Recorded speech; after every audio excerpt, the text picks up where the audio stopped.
Kisah ini berlaku sekitar tahun 2013. Kita panggil brother ni Azam. Masa tu, trend hiking tengah naik. Budak-budak hipster ramai yang panjat Bukit Broga semata-mata nak update Instagram. Azam pun terjebak sekali. Cuma beza dia, Azam ni memang fit. Dia dah biasa lari maraton dan panjat gunung G7 yang jauh lagi ekstrim. Jadi, Bukit Broga ni bagi dia kacang je.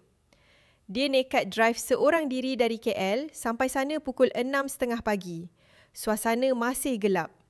Masa Azam tengah bersiap kat parking kelapa sawit tu, dia dengar bunyi orang bersiul.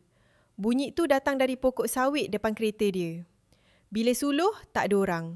Azam buat tak tahu, dia hempas bonet kereta kuat-kuat nak tunjuk dia tak takut dan terus mula mendaki. Sampai puncak Broga, orang ramai macam pesta.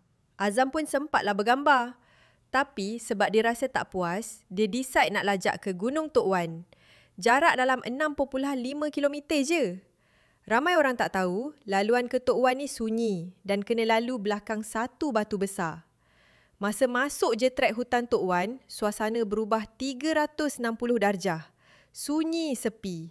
Azam terpaksa lalu sebelah pokok besar yang penuh dengan kain merah kuning dan kertas mantra Cina. Nampak macam tempat pemujaan nombor ekor. Makanan, buah oren, semua ada kat situ. Masa ni, Azam dah mula rasa pelik.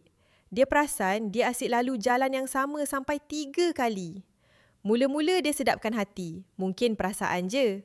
Lepas dia baca ayat kursi dan tenangkan diri, barulah dia jumpa sekumpulan pelajar Chinese yang nak patah balik. Azam potong diorang dan teruskan sampai ke puncak Tok Wan seorang diri. Masalah sebenar bermula bila Azam nak turun balik, jam pukul 11 pagi. Tiba-tiba trek tu rasa panjang gila.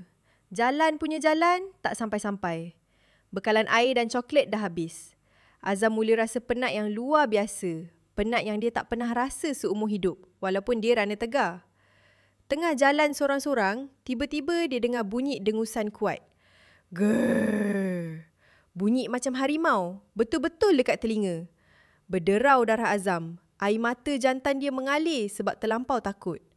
Dia lari lintang pukang sampai balik ke pokok besar tempat pemujaan tadi.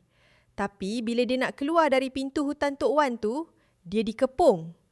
Tiba-tiba sekeliling dia dipenuhi asap hitam tebal.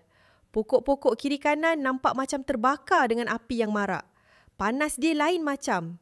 Azam jerit, Allahu Akbar, sekuat hati dan rempuh keluar. Dia selamat sampai semula ke puncak Broga dekat Batu Besar. Tapi ujian tak habis kat situ. Tiba-tiba angin bertiup kencang gila macam taufan.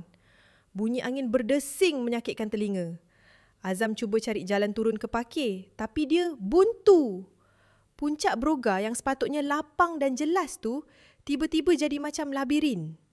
15 minit dia pusing-pusing kat tempat sama, tak jumpa jalan turun. Azam terduduk menangis, melutut baca segala surah yang dia ingat. Dia doa minta Allah tunjuk jalan. Tiba-tiba, angin berhenti. Dan jalan turun tu jelas terbentang depan mata dia. Padahal tadi dia pusing situ berkali-kali tak nampak. Sampai je bawah, Azam terus ambil 3 botol air kat gerai anti tu dan minum macam orang kebulu. Anti tu pelik tengok dia sebab Azam adalah orang terakhir yang turun hari tu. Bila Azam cek hari, nasib baik masih hari Ahad. Dia bersyukur tak kena sorok sampai seminggu macam kes budak hilang tu. Sejak hari tu, Azam taubat takkan jejak kaki ke Bukit Broga lagi. Pengajarannya, geng, janganlah masuk hutan sorang-sorang. Kita tak tahu siapa yang memerhati.